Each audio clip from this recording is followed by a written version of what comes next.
اسی آیت کا انتخاب اس وجہ سے بھی ہے کہ بانیان جلوس کی طرف سے یہ حکم ہوا ہے کہ موسم کی وجہ سے کافی تاخیر ہو چکی ہے، جلوس کے آغاز میں کافی وقت گزر چکا ہے، ورنہ یہ جلوس کم از کم 1 گھنٹہ پہلے جس کا آغاز ہو جانا چاہیے تھا، لیکن موسم کی خرابی کی وجہ سے ایسا نہ ہو پایا۔ لہذا چند جملے آپ کی خدمت میں کروں گا اور اپنے مسائل آیت کی وضاحت کر دوں۔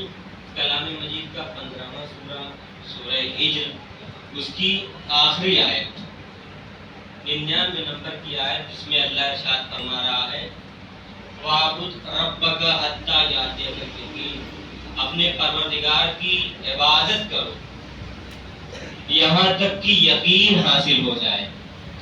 اب یقین کی تفسیر میں الگ الگ معنی کیے گئے ہیں، 2 معنی۔ ایک معنی یہ کہ انسان عبادت کرے پروردگار عالم کی یقین کی حالت میں، دوسرے معنی یہ کہ انسان اللہ کی عبادت کرے یہاں تک کہ اسے موت آ جائے، کیونکہ موت بھی یقینی ہے، ہر انسان کو موت آنی ہے، کل نفس ذائقۃ الموت، ہر نفس کو موت کا مزہ چکھنا ہے، لہذا یقین کے معنی موت کے معنی میں بھی استعمال ہوا ہے۔ تو انسان پروردگار عالم کی اتنی عبادت کرے یا تو اسے موت آ جائے عبادت کے عالم میں، یا اس کی عبادت یقین کے عالم میں ہو۔ یہی وجہ ہے کہ مولائے کائنات نے اپنے خطبے میں کیا کہا؟ یہی کہا کہ انسان اگر شک کے عالم میں عبادت انجام دے رہا ہے تو بہتر ہے کہ انسان یقین کے عالم میں سو جائے۔ تو یقین کے عالم میں سو جانا شک کی عبادت سے زیادہ بہتر ہے۔ تو ہماری اور آپ کی عبادتیں کیسی ہیں؟ آپ دیکھیں، ہر لمحہ شک ہے، ہر لمحہ شک ہے۔ ہم 2 رکعت نماز پڑھنے کے لیے جب کھڑے ہوتے ہیں تو دن بھر کی تمام چیزیں ہمیں نماز میں یاد آتی ہیں۔ جو چیزیں دن بھر میں کبھی نہیں یاد آتی، جب ہم نماز پڑھنے کھڑے ہوتے ہیں تو وہ چیزیں ہمیں نماز میں یاد آتی ہیں۔ اب آپ سمجھ لیجئے یہ مسئلہ یقین کتنا اہم ہے کہ جس کی طرف قرآن مجید نے بھی اشارہ کیا ہے کہ یہ جو ہم نے کتاب نازل کی ہے، پروردگار عالم نے قرآن مجید میں کہا یہ جو ہم نے کتاب نازل کی ہے اس میں کسی طرح کا کوئی شک نہیں ہے، اس کا مطلب یہ یقین مکمل، یہ کتاب مکمل یقین ہے۔ یہی وجہ ہے کہ مومن کی علامتوں میں سے یہ علامت ہے کہ اس کا عمل یقین کے عالم میں ہو، اس کے یہاں تذبذب نہ ہو، اس کے یہاں شک نہ ہو، اس کے یہاں ابہام نہ ہو، اس کے یہاں لغزش نہ ہو۔ جب وہ اپنے اسلام میں، اپنے اعمال میں، اپنے عقائد میں، اپنے احکام میں مستحکم ہو جائے اور یقین کے عالم میں، یقین کی منزل پہ فائز ہو جائے، تو اب مومن کا عمل یہ ہے، مومن کا فریضہ یہ ہے کہ وہ قدم بقدم، منزل بمنزل اپنی منزلوں کو طے کرے اور آگے بڑھتا جائے یہاں تک کہ وہ پروردگار عالم سے قرب حاصل کر لے، پروردگار عالم کا قرب اسے نصیب ہو جائے۔ آپ دیکھیں، بہت مختصر کر رہا ہوں، یقین کا یہ عالم تھا کربلا والوں کا۔ کربلا والوں کے یقین کا کیا عالم تھا کہ ان کے بچے الاتش کی صدائیں بلند کر رہے تھے اور وہ سجدے میں کہہ رہے تھے سبحان ربی الاعلی و بحمدہ، رکوع میں کہہ رہے تھے سبحان ربی العظیم و بحمدہ، پروردگار عالم کی حمد و ثنا بجا لا رہے تھے۔ یہ ان کے یقین کا عالم تھا۔ ایک عالم آپ وہ بھی سماعت فرما لے کہ اب حسین مظلوم لڑتے وہ وقت بھی آیا کہ اللہ نے آواز دی یا ایتھا النفس المطمئنہ ارجعی الی ربک راضیۃ مرضیہ، اے نفس مطمئنہ پلٹا اپنے رب کی طرف، تیرا رب تجھ سے راضی ہو گیا ہے۔ یہ حسین کے یقین کا عالم تھا کہ پروردگار کہہ رہا ہے اے میرے بندے تو میری طرف پلٹا، اے نفس مطمئنہ۔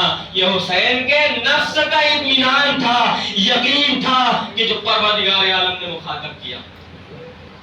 عزیزوں، یقین کتنی بڑی دولت ہے، یقین کتنی بڑی دولت ہے کہ علامہ اقبال نے کہا کہ حسین میدان کربلا میں بے یقینوں کو یقین عطا کرنے آئے تھے۔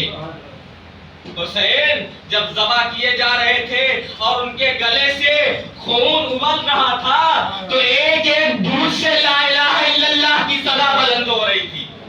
اجرکم اللہ، خدا آپ کو کوئی غم نہ دے سوائے غم اہل بیت کے، سوائے غم امام مظلوم کے۔ آج آپ حسین کا چہلم منانے کے لیے یہاں بیٹھے ہوئے ہیں نا، کبھی آپ نے سوچا کہ یہ 40واں کس کا 40واں ہے، کیسا 40واں ہے؟ ارے علی اصغر کا 40واں ہے کہ جس کو گلے میں تیر لگے ہوئے آج 40 روز ہو چکے۔ اللہ، علی اکبر کا 40واں ہے کہ جس کے سینے پہ پرچھی لگے ہوئے 40 روز گزر چکے۔ قاسم کی پامال شدہ لاش کا 40واں ہے کہ جس کے پامال ہوئے 40 روز گزر چکے۔ اجرکم اللہ، کربلا کے شہیدوں کا چہلم ہے۔ پہلا چہلم اپنے بھیا کا زینب منا نہ سکی۔ روایتیں کہتی ہیں جب پہلا چہلم آیا تھا تو یہ حسینی قافلہ شام کے زندان میں مقید تھا، اسیر تھا، قید میں تھا، قید کر لیا گیا تھا۔ یہی وجہ ہے کہ جب اسیران کربلا کو رہائی ملی ہے اور یزید نے سید سجاد سے بلا کے کہا، اے سجاد اگر آپ چاہیں تو مدینہ چلے جائیں، آپ چاہیں تو یہیں رہ جائیں، آپ چاہیں تو کہیں اور چلے جائیں، تو یہی تو کہا تھا نا کہ میں اپنی پھوپھی زینب سے مشورہ کر کے بتاؤں گا۔ جب جناب زینب سے امام سجاد نے مشورہ کیا تھا تو یہی تو کہا تھا ابھی ہم شام میں اپنے بھیا کی مجلس برپا کریں گے، اپنے بھیا کی مجلس برپا کریں گے اور جی بھر کے روئیں گے کیونکہ ہم اپنے بھیا کے اوپر آنسو نہ بہا سکے۔ ارے کیسے بہاتے؟ جب کوئی بی بی یا حسین کی صدا بلند کرتی تھی تو شیوہ تازیانے مارتا تھا، سکینہ جب ہائے چچا کہتی تھی تو درے لگائے جاتے تھے۔ ماتم ہوتا رہا، ماتم ہوتا رہا، مجلس برپا ہوتی رہی، یہاں تک کہ وہ وقت بھی آیا کہ یہ قافلہ کربلا میں حسین کا چہلم منانے کے لیے آ گیا۔ جابر بن عبداللہ انصاری حسین کی قبر پہ پہلے سے موجود تھے۔ ایک مرتبہ لہر سے آواز آئی، اے جابر ارے ہٹ جاؤ، میری بہن زینب میرا چہلم منانے کے لیے میدان کربلا میں آ رہی ہے۔ جابر دور ہٹے۔ میدان کربلا میں شور گریا تھا، ماتم تھا، ایک صفِ عزا بچھی ہوئی تھی، ایک ایک بی بی اپنے اپنے وارث کی قبر سے لپٹ کے بیان کر رہی تھی، گریا کر رہی تھی۔ ارے لیلا علی اکبر کی قبر پہ ماتم کر رہی تھی، زینب حسین کی قبر پہ ماتم کر رہی تھی، رباب ارے علی اصغر کی قبر پہ ماتم کر رہی تھی۔ عزیزو وہ وقت بھی آیا کہ جناب رباب میدان کربلا سے جانے کا نام نہیں لیتی، اٹھنے کا نام نہیں لیتی۔ تو ایک مرتبہ جناب زینب نے کہا، اے بیٹا سجاد ارے جاؤ دیکھو بھابی رباب میدان کربلا سے اٹھنے کا نام نہیں لیتی۔ تو ایک مرتبہ امام سجاد نے کہا، اے ماں رباب ارے چلیے وطن جانا ہے۔ تو ایک مرتبہ جناب رباب نے کہا تھا، اے سجاد اے بیٹا سجاد ارے میں کس منہ سے مدینے جاؤں گی؟ ایک سکینہ زندان شام میں سو گئی، ایک علی اصغر میدان کربلا میں تیر کھا کے اپنے بابا کے پاس ہو گئی۔